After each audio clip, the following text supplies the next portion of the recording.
Yeah, so this is incredibly important to the town of Queen Creek that I represent. We have a significant amount of development going on. We have town-owned land that I've been a part of the process, working with private developers to come and develop that for both residential as well as commercial uses within the town. To me, an acceptable land development agreement starts from the principle that I believe in private property rights. Absolutely.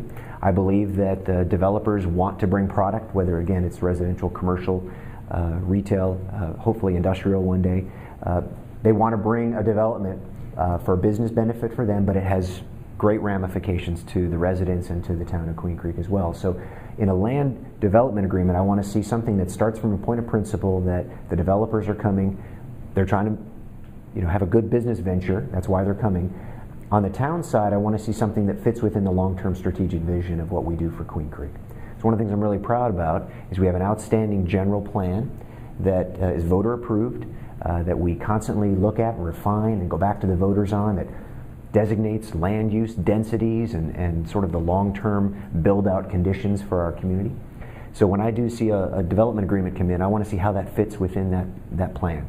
And I think things can always be amended and modified, but again, it becomes a collaboration and a partnership with the developers where I try to represent the existing residents and hopefully the future residents while maintaining that private property rights to try to work with the developers to come up with compromises that work for everybody when possible.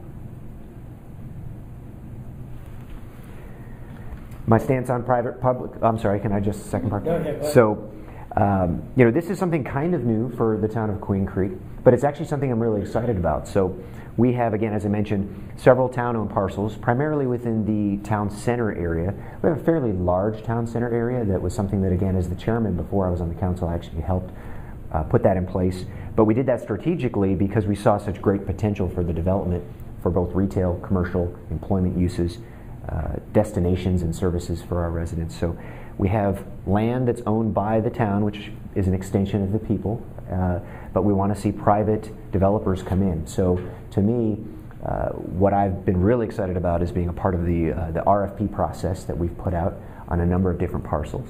We've also looked at opportunities for some vacant land or some land that's sort of fallen into disrepair, where we can make a good market value purchase to try to, again, accelerate some of that development. So my view on that is if the town can come with appropriate resources and we can create sort of the conditions that then we can turn it over to a private developer who has something that they want to bring to the community that is in line with our vision, then they can run with it with the expertise that they can bring, again, whether it's a retail center or something like that. So I think a great partnership between those two things is how both sides can win.